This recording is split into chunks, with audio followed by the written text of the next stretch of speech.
Hare Krishna, Namaste. I was talking to one of my relative recently. She was very disturbed in a distressful condition. Few years back, she lost her son who was just in his early 20s. Then after an year, she lost her younger brother. Then after a few years, she lost another brother. In my conversation with her, she said, "Why God does this to me? I have been always doing all the pujas and kept up with all my religious practices and commitments of our tradition. Why can't God be kind and just make this place as a good place?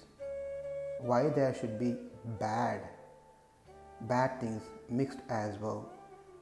It is just because of the bad things that happening, which is created by God, we have to suffer like this." This was her question, concern, complaint, in other words, blame. On top of it, I would like to also add from my side that a question could be extended to the next level: why there is a mix of sattva guna, raja guna and tamo guna? Why can't there just be sattva guna in this world? Why God can't create in such a way everything is in sattva, not mix of rajas and tamas? I am adding this because it's related. I responded to her saying opposites or default program of the Lord in this world. We can find opposites in everything that we do. When we walk, we have to sit at one point. When we sleep, we have to get up. When we open our mouth, we have to close our mouth. In a coin, head is present, that means tail is also present. Light means there must be darkness. Awareness means there must be ignorance. Inhale means there must be exhale. Source means there must be destination as well. Eating means there must be digestion. Likewise, we have happiness, that means there must be suffering as well. She immediately interrupted me and said, "Well, these are natural that exist in the world. We understand that. Why there is good and bad in life? Why can't there be only good when I have not done anything wrong in my life?" Then I told her it cannot be so, because this world is a mix of three gunas, sattva, rajas and tamas. Therefore, there will be a combination of these two, good and bad. Then I told her, just calm down and think, ask a question to yourself.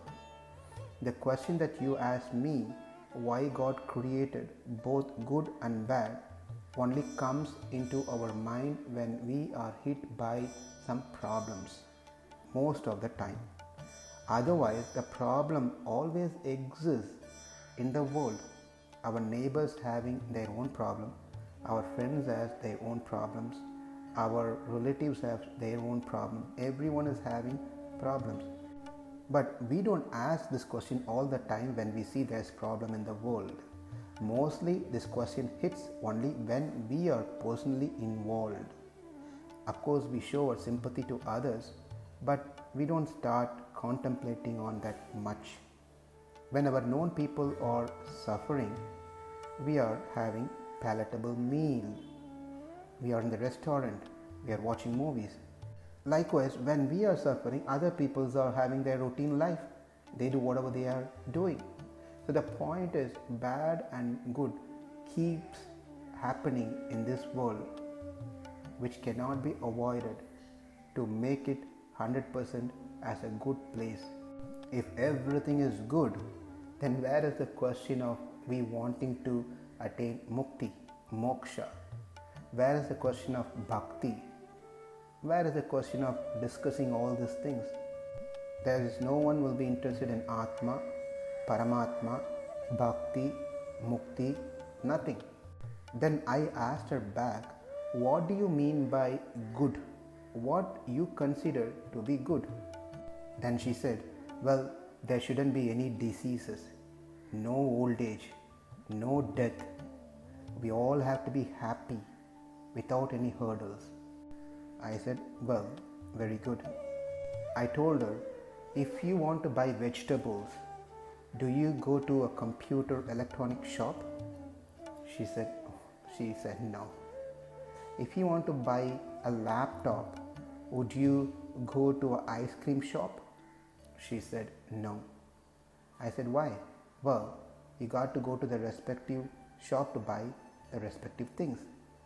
And I said, yes, in this world what you're asking is not being offered. There's another place where what you've been asking is available. So you need to work towards to go to that place. Being here, you cannot expect something else which is totally out of the design, out of the program of this world.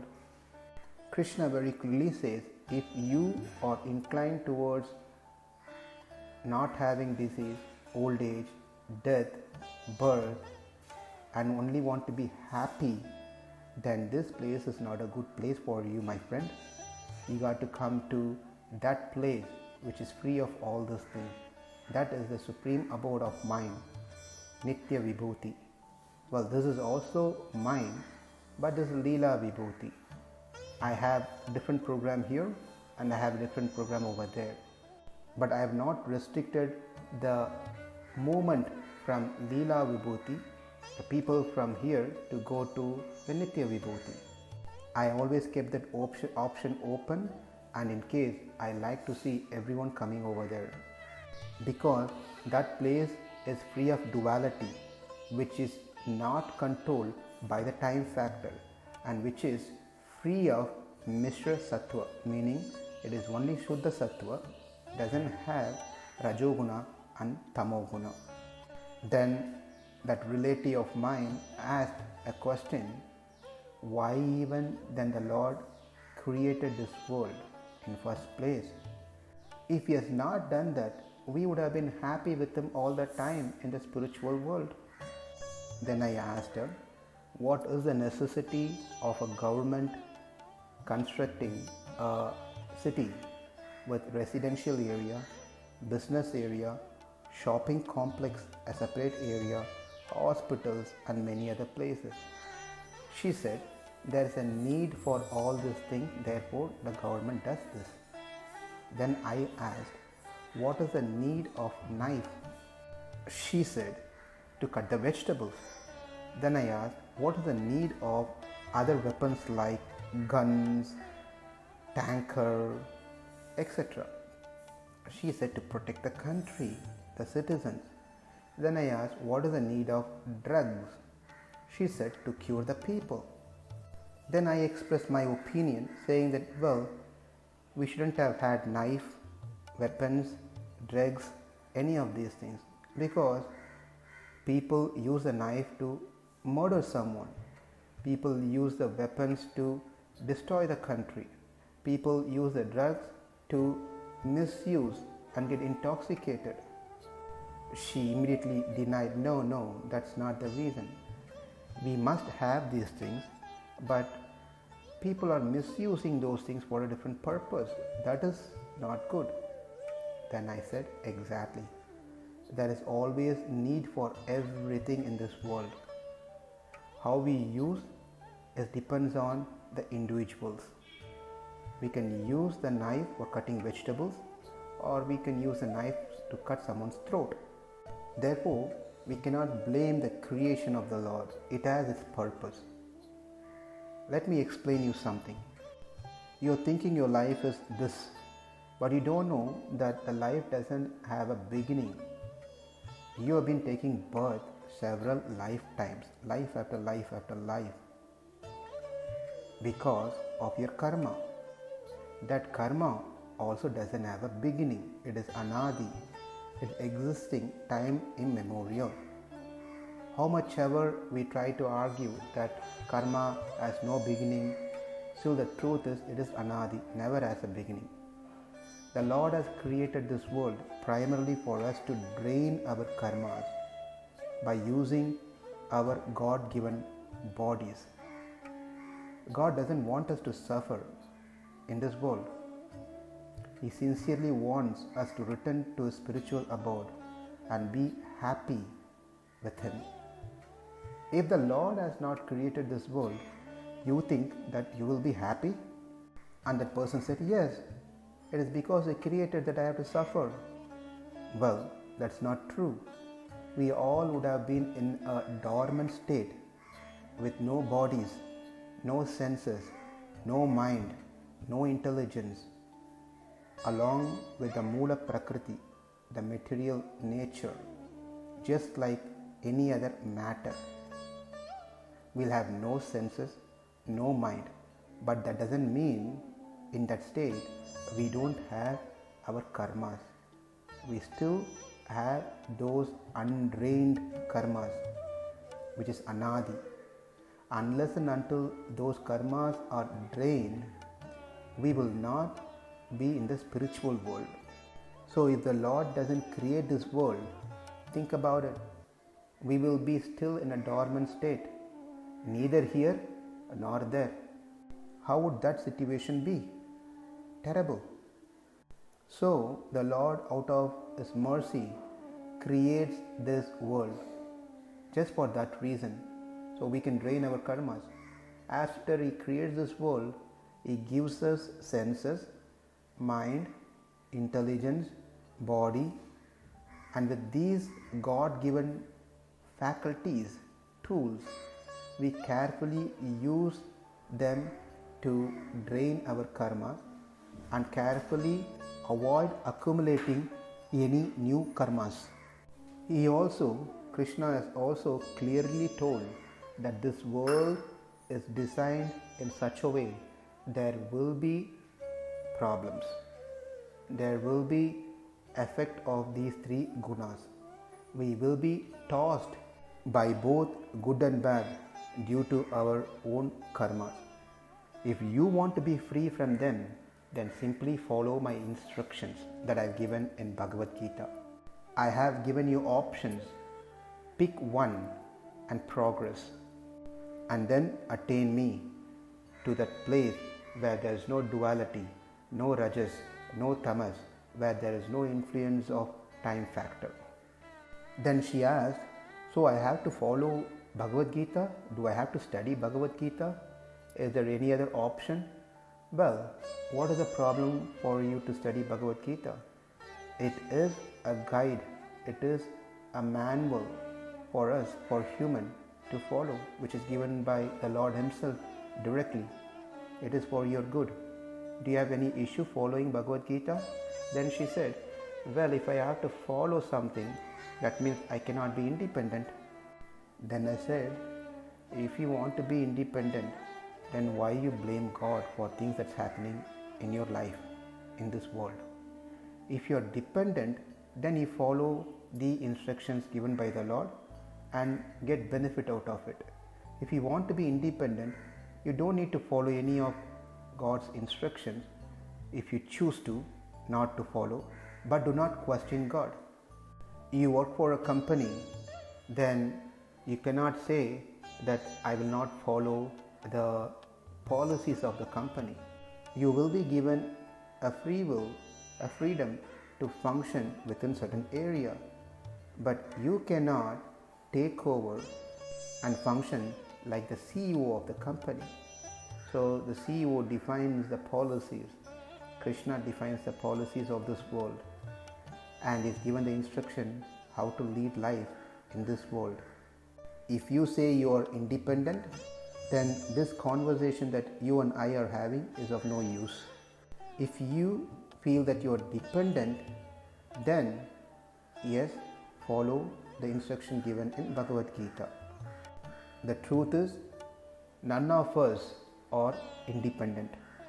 We all are totally dependent on the Supreme Lord, and the Lord has given us free will to make choices. With that free will, we make right choices to follow His instructions in Gita and be happy both in this world as long as we live here and be with uninterrupted happiness in the spiritual world when we return over there by engaging ourselves in Lord's service. So, the cause of suffering is us, it is not the Lord, and what we are going through here is draining of our karmas, and the Lord is helping us, facilitating in such a way that we can drain our karma. Then she asked, "What am I supposed to do now?" I handed over a copy of Bhagavad Gita and told her to start religiously, daily study Bhagavad Gita and apply the teachings as much as possible. She was a little pacified, felt relieved. Then I asked her, "What is your realization now?" She said, "I am feeling peaceful because I am not a targeted audience for God, for my suffering. I am simply suffering because of my misdeeds, and the Lord is helping me to remove those set of karmas. I feel more protected when I understand I am not independent, I am dependent on the Lord. As being a dependent person, I decided that I must follow the authority, the Supreme Lord's instructions very meticulously, very religiously. When I do that, I will be able to treat both good and bad equally and will not get affected, because by these good and bad events in my life, all that's happening is my karmas are getting reduced. When I follow Bhagavad Gita, follow the path that Krishna has given in Bhagavad Gita, I will be able to get rid of my karmas and also lose the ability to add any new karmas. By doing this, I will be able to go to the place where there is no influence of time, no influence of rajas and tamas, because they don't exist there. And over there, I will be in complete bliss serving the Lord. But I have one last question. If everything is happening because of my karma, and karma has to be drained, and by draining all the karmas, then I will be elevated to the spiritual world. This seems to be a default program. Then why even I have to follow anything? And I responded, karma doesn't have intelligence. It is not the karma which is going to take you back to the spiritual world. It is that person who has intelligence, who is pleased by your act, who is pleased by your bhakti, is going to take you back to his abode. So it is not just simply draining all the karma is going to promote you to the higher planet. It is must that one has to drain all the karmas. After that is done, the Lord allows you to enter into the spiritual world. For that to happen, you must perform bhakti. Bhakti means devotion, out of love and affection, without expecting anything in return other than just unalloyed devotional service. Hearing this, her face blossomed and she said, "I understood that now. May I request you to give me few more Bhagavad Gita books? I would like to share this book with my loved ones so they can also benefit." Then I happily gave few copies of Bhagavad Gita and said, "Hare Krishna."